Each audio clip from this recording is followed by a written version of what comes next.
Hey there, welcome to LSAT Demon Daily. I'm Josh Mansfield, a teacher with the Demon, and with me is Nathan Fox, one of the founders of lsatdemon.com and the weekly podcast Thinking LSAT. Nate, today we have a Reddit Pearl versus Turd coming from Ben Dieter, our producer here for the Demon Daily. He's been kind of pulling some of these from Reddit, and this one is LSAT Plateau Hack. Stop reading the answers. From a alleged 177 scorer. Okay. It says, midway through my LSAT journey, I was plateauing pretty hard in the mid to high 160s. I was falling for wrong answers that I was convinced were the correct answer a lot, in all caps. I know that this happens for many others too. One day, I got so frustrated after another trap wrong answer that I resolved not to move on to the answers until I made sure I fully understood the argument. The first time, it took me 30 minutes of just staring at a problem. That's a long time to stare at 3 sentences. I feel like that's hyperbole. I can't imagine that that's literally true. I can't either, but if you have somebody who is smart and then uses common gimmicks for multiple choice tests. Oh, if two answer choices look similar, it's going to be one of those. Yeah, that's a turd for sure. Right. They're never gonna. I mean, I don't know. I can't even. I try not to think about them too much. But those kind of like multiple choice answer gimmicks that you hear for other like tests. Yeah, I could see a world where he never really took the time to stop and truly solve a hard problem. So this is before even looking at the answer choices, though. Yeah. 30 minutes before looking at the answer. I call bullshit. That's hyperbole. There's no way. It's not possible. I did my best. To look at 3 sentences. No, you did not. Okay, anyway, go on. People talk about predicting answers a lot, but I wanted to take a second to detail what practicing that actually looks like. It's just staring at just the argument. Sometimes not even the question stem. I mean, I would say, and never the question stem. Right. And training your brain to recognize the tiniest details about what is wrong. That I agree with. Yo, I do too. I just love that. I want to detail what practicing this looks like, and there's no details. Well, it's just calling bullshit on the arguments, which I mean, I know going in that if they do logic, if they pretend to do logic, okay, so if they say therefore, or if they say since, or because, or so, or thus, or they don't even have to use those keywords, but they do a lot. Mm-hmm. If they are claiming to interpret a study, for example, like here's what the study shows and here's what the study means, or here's the results of the study and here's my interpretation of the study. The study proves XYZ. If they're doing logic, 90% of the time you could shoot holes in it. And yeah, that's your job, is to look at that argument and tell them why their conclusion does not necessarily follow from their facts. You're allowed to say, well, that could be true. That's one interpretation. You don't have to say your conclusion is false. Right. But what you instead say is, well, your evidence doesn't necessarily prove your conclusion. And let me tell you why. What about this? What about that? What about this other thing? And yeah, it has nothing to do with the question. Correct. And it has nothing to do with the answer choices. It has to do with surveying the battlefield. You are becoming the master of the record, which is the battlefield. The record is the argument that was made. Mm-hmm. And yeah, you need to be able to look at that and say, essentially, you're just calling bullshit. Hey, your conclusion doesn't have to follow from your facts. You haven't proven your conclusion. Okay. Should I keep going? Yeah, let's finish the email real quick. So this 177 claimed scorer says, after a month of this, I had broken past the plateau and got 180s on 6 practice tests in the lead up to getting a 177 on official test day.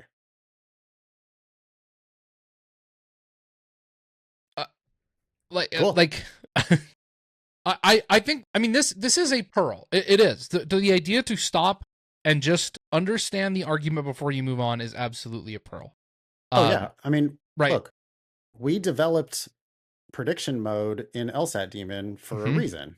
I knew from tutoring for 20 years that if I cover up the answer choices with my hand, students can often just tell me what's wrong with the argument. And then once Yeah. they've told me what's wrong with the argument, then we can read the question and they already know the answer to it. And we can look at the answer choices, and sure enough, they've predicted the answer, or their prediction guides them, helps them recognize which one's right. Correct. And Yep. so we developed a mode in the daemon where you can turn on prediction mode and it just blurs out the answers and blurs out the question even. I'm a huge fan of prediction mode. That's Yeah. So you just have to all I become did in studying. the Yeah. master of the record.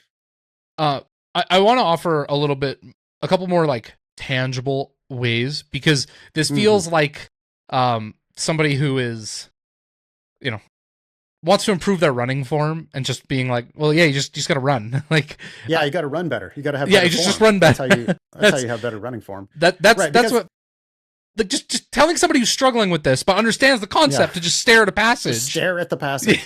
Well, yeah. What does that, like, what are you doing while you're staring at the passage? That's where the actual like teaching comes in. Correct. So for sure, it is a pearl. Yes. Try to answer the questions without looking at the answer choices. I mean, honestly, try to answer the questions without even looking at the question and the answer choices. Yes. Because if they did logic and you can point out why their logic doesn't quite make sense, then you have already answered the question, no matter what type of question they turn around and ask you. But what does that look like? I have a couple things that I tell my students. So I teach a class called Prediction Fundamentals. It's what I love talking about predictions. And there are a couple things that I suggest to students that I think can be approaches that can help them get better at this process. The first thing, I encourage students to always ask themselves as they're reading, how does this connect to what I read before? What do I think is coming next? Don't think about sentences in isolation. So many students will read a sentence and they'll say, you know, the car was red. And they'll go, okay, yeah, there's a red car. And then they don't connect it back to the fact that all red cars have 4 doors. That was the sentence before. And at that point, I'd go, wait a minute, I know something about red cars. Oh, well, that means this car has 4 doors. And then the next sentence is this car has 4 doors. Yeah. And it's like, oh, okay, look, like it's like they're eating the breadcrumbs instead of following the breadcrumbs. Yeah. Like if they say all red cars have 4 doors, John's car is red. Like, you're not doing it right if you don't go, oh, so John's car has 4 doors. Right. That's like following the breadcrumbs, you know? Yes. But if they ate the first breadcrumb, they get to the next one and they go, John's car's red. Oh, cool. And they just don't even space it out entirely. Yes. Yeah. So think about what's come before, think about what's coming next, and be proactive about that. The second thing I encourage students is I stop significantly more frequently than most of my students do. I'm the baseline advice I give, and it's not perfect advice, but it's kind of the shorthand. I stop at every punctuation. I see a comma that says however, I go, great, this next sentence is about to give something that is contradictory or supposedly contradictory to the sentence that was before. Oh yeah. I mean, I saw just today in class, you know, a sentence that had the conclusion, comma, because. And one of my students in class read the whole sentence as if it was the conclusion.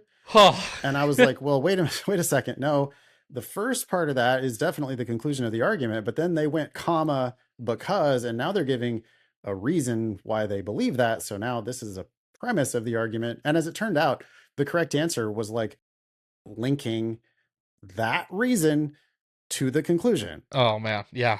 And it's like, okay, but if you didn't stop and think about each, like, you got to chew your food. So you got to like stop and like actually think about it at every phase. I mean, it's when you look at this tip on the whole, I could certainly imagine students thinking, okay, so my eyes are going to glaze over and I'm going to just like stare at the entire argument at once without even understanding what an argument is. An argument is some evidence for some conclusion. Yep. And your job is to say, even if I give you credit for your evidence, I don't have to give you credit for your conclusion. And I'm going to tell you why. Mm-hmm. So that's what's going on in this 30 minutes that you're just staring at the problem. Right. I don't think it's 30 minutes. I think it's more like 3 minutes, maybe. But yeah, if you can't identify, here's what they're trying to conclude based on evidence. And if I were trying to poke holes in this, here's what I would say. Mm-hmm. If you can't do that, then I don't think you really comprehended the argument well enough. Yep, agreed. And the last thing that I would say, and that I give students regularly, is pretend to, like, have you ever seen The Big Bang Theory? I know of The Big Bang Theory. Okay. I have never watched The Big Bang Theory. So socially awkward, obnoxious groups of people in there, Is that right? the one where the guy says bazinga or something like that? Yeah, I think that's right. It's like his tagline. Yeah. How does that show feels like it should be from the 80s? It kind of does feel that way. So one of them, is an obnoxious, socially awkward physicist. I'm not a huge natural science person. I don't really enjoy the subject material. Anytime I have a natural science passage, I read it in his voice, and then I ask him questions. I'm like, wait, stop. You lost me here. Why is it like this? Right? Yeah. And so there are ways to engage with a passage to really strive for understanding that isn't just staring at it blankly, reading the whole thing, and just expecting eventually for some magical detail to just kind of emerge from it. It is an active, deliberate, and involved process. And if you do that, you're going to get very successful at predictions, and you don't need to look at the answers. I mean, eventually you do, because sure, eventually you got to pick it that's right, and not pick the ones that aren't right. But yeah, you should be half the time or more. You should have a really good idea what the answer is. Oh yeah. And by the way, it is frequently possible to predict the answer before looking at the question. And a lot of LSAT teachers teach that on logical reasoning, you're supposed to read the question first, then read the argument. I think that's wildly misguided. And one reason among many is that you can never predict the answer from just reading the question, but you can frequently predict the answer from just reading the argument or even part of the argument. You could already see what they're about to do. You can see their bad logic coming a mile away.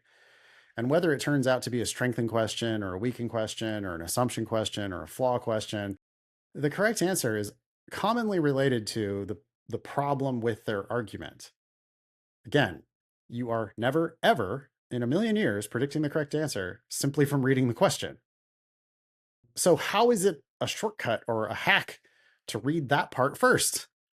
That's the one part that you can't predict the answer from. Okay, so instead, read the argument first, read that passage first. And, if you can connect some dots, or if you can tell them why the dots that they're trying to connect don't really connect, you'll be surprised how often you can answer that question before you ever even read it. Awesome. If you have a Reddit post or other piece of advice that you'd like featured on our Pearls versus Turds, you can email daily@lsatdemon.com, and you can ask us a question or share some LSAT or law school admissions news. Thanks for listening.